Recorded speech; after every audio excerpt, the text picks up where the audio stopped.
तो hello guys, आप सबका स्वागत है मेरे एक और नए गेम प्ले वीडियो में। तो जैसा कि मैं एक्सप्लेन कर रहा था अपना ओमेगा यूनिवर्स का पार्ट 8, उसमें मैंने सारा कुछ एक्सप्लेन किया था। आज मैं एक्सप्लेन करने वाला हूँ पार्ट 9। और जैसा कि हमने पिछले एपिसोड में देखा था कि हमारा जो टीम था वो लोग शॉपिंग के लिए बाहर गए हुए थे। तभी उनके ऊपर एक लुटेरों के सरदार ने हमला कर दिया था। तो वहीं पे अपने सैम सर अपनी पावर्स चालू करने ही वाले होते हैं, पावर्स का प्रदर्शन करने ही वाले होते हैं। तभी हमारा चैप्टर वहीं पे खत्म हो जाता है और वहाँ से अभी हमारा चैप्टर आगे कंटिन्यू होगा। तो जैसे ही हमारे सैम सर अपना पावर्स का शो ऑन करने ही वाले होते हैं, तभी अपना जय भागते हुए जाता है और उससे लड़ने वो सरदार से लड़ने की कोशिश करता है। तभी जो हमारे सैम सर होते हैं वो बोलते हैं कि रुक जाओ जय, वापस आओ। तभी जय वापस आता है और बोलता है कि क्यों, क्या हुआ सर, क्या मैं उससे नहीं लड़ सकता? तभी सैम सर बोलते हैं कि तुम नहीं लड़ सकते उससे, वो बहुत ज़्यादा ताकतवर है, तुम बहुत कमज़ोर हो, तुमको शायद वो ठीक से तुम उससे फाइट ना कर पाओ, वो तुम्हें मार भी दे, इसलिए मुझे फाइट करने दो। तभी सैम सर अपने जय का हाथ पकड़ते हैं और उसको पीछे खींच लेते हैं और उसके बाद में विजय को बोलते हैं विजय इधर आओ। ये बोलकर विजय को जैसे ही आगे बुलाते हैं, विजय का भी हाथ पकड़ते हैं। तो विजय का जैसे ही हाथ पकड़ते हैं, तभी विजय बोलता है कि सर आपने मुझे यहाँ पे बुला के मेरा हाथ क्यों पकड़ा? तभी सैम सर बोलते हैं कि तुमने अभी मेरे बारे में कुछ जानकारी नहीं है ना, अभी मैं आप तुमको दिखाता हूँ मेरी क्या पावर्स है। तभी अपने जो सैम सर होते हैं वो अचानक से फायर का यूज़ करना लग जाते हैं। ये देखकर अपने जो विजय है वो एकदम से हैरान रह जाता है कि सैम सर आप फायर का यूज़ कैसे कर सकते हैं? फायर की तो सिर्फ मेरे पास पावर है। हाँ, सैम सर, अब ऐसा बोलकर अपना जय चिल्लाने लगता है। तभी जय को ऐसे चिल्लाते हुए देखकर अपने सैम सर बोलते हैं कि टेंशन मत ले जय, मैं मेरा यही पावर है कि मैं किसी के भी पावर्स कॉपी कर सकता हूँ 24 घंटों के लिए। उसके बाद में मैं मेरे को फिर से किसी को टच करना होगा उसका पावर्स कॉपी करने के लिए। तभी ये देखते ही अपना जय जो है वो खुश हो जाता है। ऐसा बोलते ही तो जय बोलता है कि तो आपने विजय का भी पावर्स कॉपी कर लिया है? तभी अपना सैम सर बोलते हैं हाँ, मैंने उसके पावर कॉपी कर दिया है। अभी तो मुझे सिर्फ फाइट करते हुए देखो। तो ये देखकर, इन तीनों की बातें सुनकर जो हमारा लुटेरा रहता है वो चिल्लाने लगता है कि क्या तुम मुझे फाइट करने आए हो कि तुम ऐसे ही बातें करने आए हो? तुम मुझे इग्नोर क्यों कर रहे हो? ये बोलकर अपना जो ये लुटेरा था वो अचानक से एक पत्थर पत्थर बड़ा सा पत्थर लेके फेंक देता है अपने सैम सर पे। ये सैम सर को ऐसे देखते ही सैम सर अचानक से एकदम काले से होके एकदम से गायब हो जाते हैं और गायब होके सीधे अपने जो लुटेरा था उसके परछाई से बाहर निकल के सीधा लुटेरे को एक पीछे से एक मुक्का मारते हैं और वो लुटेरा जाके सीधा सा एक पड़ोस में एक दुकान होती है उसमें जाके गिरता है और वहाँ पे बहुत सारी तोड़-फोड़ मचा देता है। उसको देख के वो उसका जो दुकान का मालिक होता है वो चिल्लाने लगता है कि ए तुम ये जो जितना भी फाइट है तुम बाहर जाके करो, मेरे दुकान में क्यों नुकसान कर रहे हो? ये सुनकर वो जब लुटेरा खड़ा होता है तो उस लुटेरे को देख के वो डर जाता है, बोलता है नहीं, नहीं, नहीं, मैं नहीं करना चाहता था। कुछ भी करो, मेरे को क्या है, दुकान तोड़ दो, ऐसा करके वो डरने लगता है। ये देखने के बाद वो लुटेरा सीधा सैम सर की तरफ घूम के बोलता है कि तुमने मेरी बहुत बेइज़्ज़ती कर दी, अब मैं तुमको बताऊँगा मैं कौन हूँ। ये बोलकर सीधा जो अपना लुटेरा होता है वो एक बड़ी-सी वॉल खड़ी कर देता है सैम सर और उसके बीच में। वॉल खड़ी करने के बाद में वो सोचने लगता है कि अभी मैं क्या करूँ? तभी वो देखता है कि फिर से एक बार और वो अपने सैम सर उसकी परछाई से निकल के एकदम से उसको पीछे से लात मारते हैं और वो सीधा जाके उसी दीवार में जाके टकरा जाता है और वो दीवार तोड़ के बाहर निकल जाता है। और ये देखकर लुटेरा और गुस्सा हो जाता है और बोलता है कि रुको, मैं तुमको बताता हूँ मैं कौन हूँ। ये बोलकर अपना लुटेरा सीधा जाके पूरी पावर्स अनलॉक कर देता है और एक बड़ा-सा मिट्टी का एक मुक्का बना के सैम सर की तरफ फेंकता है और वो सैम सर से जाके टकराता है और सैम सर थोड़े पीछे सरक जाते हैं और ये वो थोड़ी-सी सरकने के बाद सैम सर बोलते हैं, "बस इतना ही पावर था तुम्हारे अंदर? अभी मैं बताता हूँ मेरे में क्या कितनी पावर है।" ये बोलकर अचानक से सैम सर एक फायर टोर्नेडो सीधी उस लुटेरे की तरफ फेंक देते हैं और उस लुटेरे को तरफ फेंकते ही वो लुटेरा एकदम से उसके सामने एक बड़ी-सी दीवार खड़ी कर देता है मिट्टी की और वो मिट्टी की दीवार जैसे खड़ी होती है, वो फायर का टोर्नेडो आके सीधा उस मिट्टी की दीवार से टकराता है और दोनों का पावर्स नल हो जाता है, दोनों डिस्ट्रॉय हो जाते हैं। ये देखकर सैम सर अचानक से बहुत ही बड़ी जंप मारते हैं और सीधा जाके वो उसके मुँह पे मुक्का मार देते हैं लुटेरे के मुँह पे जैसे ही मुक्का पड़ता है, लुटेरा सीधा सरकते हुए जाता है और एक बाथ हाउस होता है, वहाँ पे जाके टकरा के उस बाथ हाउस में गिर जाता है। वहाँ पे बहुत सारी लेडीज़ स्नान कर रही होती है। वो उसको अचानक ऐसे आते हुए देखकर सारी लेडीज़ मिलके वो जितने भी आस-पास उसके बर्तन होते हैं, उसके मुँह पे मारने लगते हैं और उसको बाहर भगा देती है। और फिर बाद में ये देखकर जो अपना लुटेरा होता है वो और भी गुस्सा होने लगता है, बोलता है कि तुमने मेरी बहुत बेइज़्ज़ती कर दी, अब मैं तुमको बताता हूँ मैं कौन हूँ। ये बोलकर अपना लुटेरा अचानक से एक बड़ी-सी पिलर खड़ा कर देता है और वो पिलर को अचानक से पकड़ के सीधा सैम सर की तरफ भागते हुए वो पिलर फेंक देता है सैम सर की तरफ। और वो सैम सर जैसे ही उस पिलर को आते हुए देखते हैं, तभी सैम सर अचानक से अपने फायर का यूज़ करके एक फायर की तलवार बनाते हैं और उस तलवार से अचानक से उसको काट देते हैं और उसको काटने के बाद सीधी वो फायर की तलवार उस लुटेरे की तरफ फेंकते हैं और वो लुटेरा अपने सामने एक बड़ी-सी दीवार खड़ी करता है, लेकिन वो लुटेरा उस दीवार के यूज़ से भी नहीं बच पाता और उस दीवार में एक बड़ा-सा छेद होते हुए उसके लुटेरे के दिल से निकल जाती है वो तलवार और वो उधर ही उस लुटेरे की काम तमाम हो जाता है। ये देखकर वो अपने तीनों तीनों अपने ग्रुप के मेंबर चिल्लाने लगते हैं कि सैम सर आपने तो कमाल कर दिया, ये क्या कर दिया? ऐसे ऐसे कभी मैंने किसी को फाइट करते हुए नहीं देखा, ये ऐसा करके तीनों चिल्लाने लगते हैं। तभी सैम सर बोलते हैं अभी तुमने देखा ही क्या है? अभी तो तुमने मेरे साथ पहला ही मिशन पे आए हो, अभी तुमको और भी ज़्यादा तुमको ट्रेनिंग की ज़रूरत है। चलो अभी घर जाके मैं तुमको स्कूल में जाके और भी कड़ी ट्रेनिंग दूँगा, क्योंकि तुम्हारे तुम्हारे मूव्स बहुत ही कमज़ोर है। जिस हिसाब से तुम खुश हो रहे हो उस हिसाब से मुझे लग रहा है कि तुम्हारे मूव्स बहुत कमज़ोर है। तभी अपना जय बोलता है कि सैम सर आपने वो तलवार कैसे बनाई? मुझे तो बनानी नहीं आती। तभी सैम सर बोलते हैं कि अभी तुम्हें बहुत कुछ नहीं आता जय तुमको अभी भी कुछ और ज़्यादा नहीं आता है। मैं तुमको और भी सिखाऊँगा, उसका टेंशन मत लो। तभी विजय बोलता है कि श्याम सर अभी तो मैंने वो जो आपने एक शैडो से दूसरे शैडो में कैसे आप चले गए वो भी मुझे नहीं आता। तभी अपने श्याम सर बोलते हैं कि हाँ, तुम लोगों को अभी उन मूव्स के बारे में कुछ नहीं मालूम है। लेकिन मैं जैसे ही किसी की पावर्स कॉपी करता हूँ, उनकी सारी जितने भी स्किल्स होती है वो सब मेरे को एडवांस स्किल्स सब मेरे को अपने आप आ जाती है और उनके और भी मेरे सीक्रेट है वो मैं तुमको और कभी आगे बताऊँगा इसके बारे में, ठीक है? ये बोलकर अपने श्याम सर बहुत ही स्टाइल से खड़े हो जाते हैं और तभी पीछे से विजय बोलता है, देख रहे हो जय, देख रहे हो कितनी स्टाइल से खड़े हैं, जैसे इनके इनके आगे तो कोई और है ही नहीं। तभी अपना श्याम सर वो सुन लेते हैं और तभी बोलते हैं, क्या बोला? तभी जय बोलने लगता है, अरे कुछ नहीं सर मैं तो ऐसे ही मज़ाक कर रहा था, कुछ नहीं। ऐसा बोलकर तीनों हँसने लग जाते हैं और उनको तीनों को हँसते हुए देखकर अपनी जो लड़की ग्रुपमेट होती है वो सोचती है कि ये देखो कितनी अजीब हरकतें करते रहते हैं, ये कोई बात हुई ऐसी हरकतें कर रहे हैं बताओ, ये थोड़ी बहुत तो शर्म कर लो। उन चारों को ऐसे हँसते-खेलते हुए देखकर अपना जो ट्रेडर होता है वो एकदम खुश हो जाता है, बोलता है कि चलो अच्छी बात है कि मेरे साथ ये चारों थे, नहीं तो मैं क्या पता ये मेरे को आज मेरा खेल ही हो जाता खत्म आज। ये सोचकर वो लंबी सी सांस लेता है और उन सबको बोलता है ठीक है, तो अभी तुम्हारा जितना भी ये लड़ाई झगड़ा था वो खत्म हो गया हो, तो मैं पहले जाऊँ कि मैं अपनी जो भी खरीदारी करनी थी वो खरीदारी करके आऊँ। तभी सैम सर बोलते हैं हाँ हाँ, कहाँ जा रहे हो, अभी यहाँ पे आओ, क्योंकि तुमने ये पहले नहीं बताया था कि तुम्हारे साथ पहले क्या हुआ था, इसके पनिशमेंट में जल्दी से यहाँ का बिल भर दो।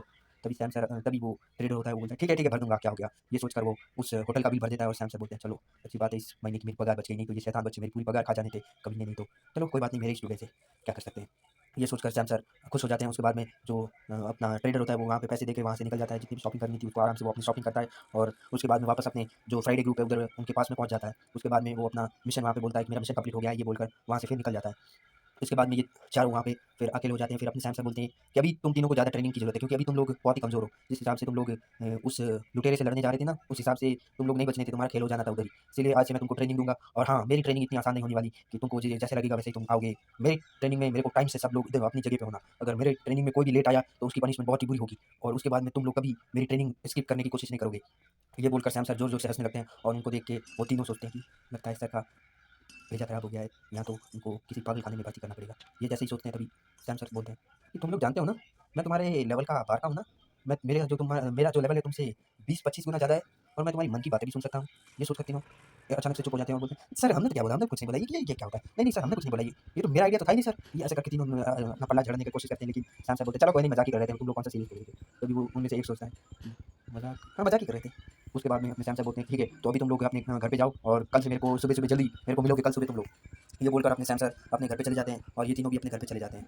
उसके बाद में फिर वो सुबह फिर आते हैं, सुबह-सुबह जल्दी वो अपने ट्रेनिंग के लिए जिस जगह पे उनको बुलाया गया था वहीं पे आ जाते हैं और फिर बाद में वो इंतज़ार करने लगते हैं कि सैम सर कब आएँगे। ऐसे करते-करते उनको तीनों को बहुत टाइम हो जाती है। फिर बाद में तीनों बातें करने लगते हैं कि तुम्हारा फ्यूचर गोल क्या है? तभी अपना जो विजय होता है वो बोलता है कि मेरा फ्यूचर गोल ऐसा कुछ फिक्स तो नहीं है, लेकिन मैं चाहता हूँ कि जितने भी ये राक्षस हैं इनको मैं यहाँ से पूरी तरह वैनिश कर दूँ। और तभी जय बोलता है कि हाँ, मेरा भी यही गोल है, लेकिन मैं चाहता हूँ कि मेरे जो आस-पास हैं वो सब सुरक्षित रहें, मेरे दोस्त वगैरह सब सुरक्षित रहें। तो ये सुनकर प्रीति सोचती है कि ऐसा तो मेरा तो कुछ गोल नहीं है, मैं तो सिर्फ़ ट्रेनिंग ले रही हूँ। और जब दोनों उससे प्रीति से पूछते हैं कि तुम क्या चाहती हो प्रीति? तभी प्रीति बोलती है कि नहीं, मेरा तो ऐसा कुछ गोल नहीं है, मैं तो सिर्फ़ अपना फैमिली के प्रेशर में आके ये ट्रेनिंग कर रही हूँ। ये बोलकर प्रीति चुपचाप रह जाती है। ये सुनकर दोनों बोलते हैं कि तो प्रीति तुमको क्या करना था? तभी प्रीति बोलती है कि मुझे तो कुछ नहीं करना था, मुझे तो सिर्फ़ मेरे को एक बहुत ही अच्छा टीचर बनना है। ये सुनकर दोनों बोलते हैं कि तो क्या हुआ, तुम टीचर बन जाना, ये ट्रेनिंग खत्म, अपना ट्रेनिंग लो अच्छे से और तुम भी किसी दिन टीचर बन जाना, सबको बच्चों को सिखाना। ये सुनकर प्रीति खुश हो जाती है, बोलती है कि हाँ, एक दिन ज़रूर बन जाऊँगी मैं। ऐसे ही बातें करते हुए उनको दोपहर हो जाती है, दोपहर से फिर शाम होने लगती है और शाम को फिर ये लोग बोलते हैं कि क्या हुआ, आज सैम सर आए नहीं क्या?